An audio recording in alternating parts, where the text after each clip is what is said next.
साथियों, ये जो यात्रा है ये उत्तर प्रदेश में बेरोजगारी के खिलाफ चलाया गया आंदोलन है।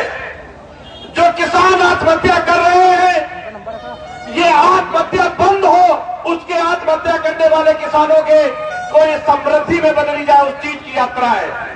ये रोजगार उत्तर प्रदेश की जनता के बीच में कैसे लाया जाए, ये बेरोजगारी कैसे मिटाई जाए, शिक्षा कैसे ठीक हो, ये बढ़ी हुई बिजली की दरें, ये महंगी खाद, ये जो अव्यवस्था फैली है प्रदेश में, इन सब अव्यवस्थाओं के खिलाफ ये यात्रा है। साथियों, ये पूरा देश जानता है कि अगर आज उत्तर प्रदेश में वातावरण भाईचारे का खराब हुआ है तो इसकी जिम्मेदार भारतीय जनता पार्टी है। हिंदू मुसलमान के नाम पे, अगड़े पिछड़े के नाम पे ये जो भेदभाव फैला के समाज में जो जहर घोलने का काम कर रही है, ये भारतीय जनता पार्टी है। अगर बेरोजगारी यहां पे बढ़ी है तो इसकी जिम्मेदार भारतीय जनता पार्टी है। अगर यहाँ पे स्वास्थ्य सेवाओं में हजारों लाखों लोगों की जिंदगी चली गई, दवाइयों में कालाबाजारी हुई, अस्पताल में डॉक्टरों ने मरीजों के साथ जो व्यवहार किया, रोड चलते जो मजदूर दिल्ली मुंबई से निकल के आए उनके साथ किस तरीके का उत्पीड़न हुआ, इसकी जिम्मेदार भारतीय जनता पार्टी है। आज जो ट्रेन हो चाहे LIC हो, इस उत्तर प्रदेश में या इस देश में जो भी समस्याएं हैं, ये समस्याएं भारतीय जनता पार्टी की देन है। इसके बाद भी झूठ बोलने से इनकी जुबान नहीं कपती। साथियों, ये बेरोजगारी कैसे मिटे?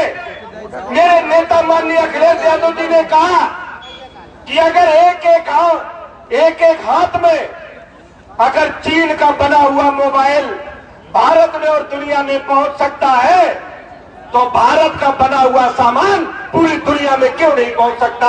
मैं रोजगार भारत में एक एक गांव तक पहुंचाएंगे।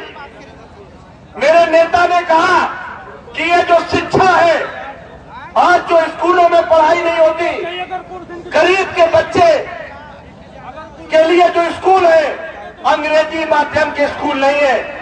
पिछली सरकार में मेरे नेता माननीय अखिलेश यादव जी ने मॉडल स्कूल खोले थे जिसमें कक्षा 1 से अंग्रेजी पढ़ाई जाती थी, और वही पाठ्यक्रम था जो बड़े अमीरों के बच्चों के स्कूल में होता है। क्योंकि मेरा नेता का सपना था कि मैं गरीब और अमीर के बीच का ये फर्क मिटाऊं, शिक्षा और चिकित्सा मुफ्त हो, किसान को संपन्नता है, मिल उत्पाद और कृषि उत्पाद में समानुपात कायम हो। एक ऐसी व्यवस्था, एक ऐसा शासन जो किसान गरीब का हो। क्योंकि मेरे नेता ने साफ कहा कि मुझे जो सरकार बनानी है वो किसान के तन से, किसान के मन से और किसान के धन से बनानी है। अगर आज किसान आत्महत्या कर रहा है तो उसकी आत्महत्या करने का कारण क्या है? एक दाने से 100 दाना बना देने वाला किसान।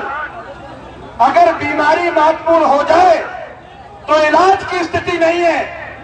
इस स्थिति में कौन लेके आया? ये लोकतंत्र है, आप जनता मालिक है। मेरे नेता माननीय अखिलेश यादव जी ने कहा कि मुझे मालिक को मलकियत उसके हाथ में देनी है। जब तक मालिक को मलकियत नहीं दे देते ये संघर्ष जारी रहेगा।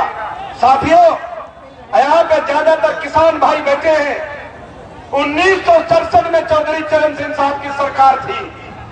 एक उदाहरण, उस समय 1967 में गेहूं 70 रुपए कुंटल बिकता था, सोना 210 रुपया तोला था, डीएम कलेक्टर की तनख्वाह 400 रुपए महीने थी। जो 210 रुपया सोना बिकता था वो 55,000 हो गया, डीएम की तनख्वाह लाख 1.5 लाख हो गई, और किसान जो 70 रुपए कुंटल गेहूं बिकता था वो 1700 रुपए हुआ। तो साथियों, आज जो तुम्हारी गरीबी है, क्योंकि जिसकी सत्ता होती है उसकी समाज संपन्न होता है। ये पूंजीपतियों की सरकार है। पूंजीपतियों के पैसे से बनी है, इसलिए पूंजीपतियों के लिए नियम बन रहे हैं। भारत में दो गुजरात के लोग इस देश को बेचने का काम कर रहे हैं और 2 गुजराती पूरे भारत को खरीदने का काम कर रहे हैं। अगर इसमें लगाम लगानी है, भारत को किसान मजदूर का देश बनाना है, तो समाजवादी नीतियों पे मेरे नेता माननीय अखिलेश यादव जी के साथ चले, समाजवाद को मजबूत करें। बहुत बहुत धन्यवाद। समाजवाद जिंदाबाद, अखिलेश यादव जिंदाबाद।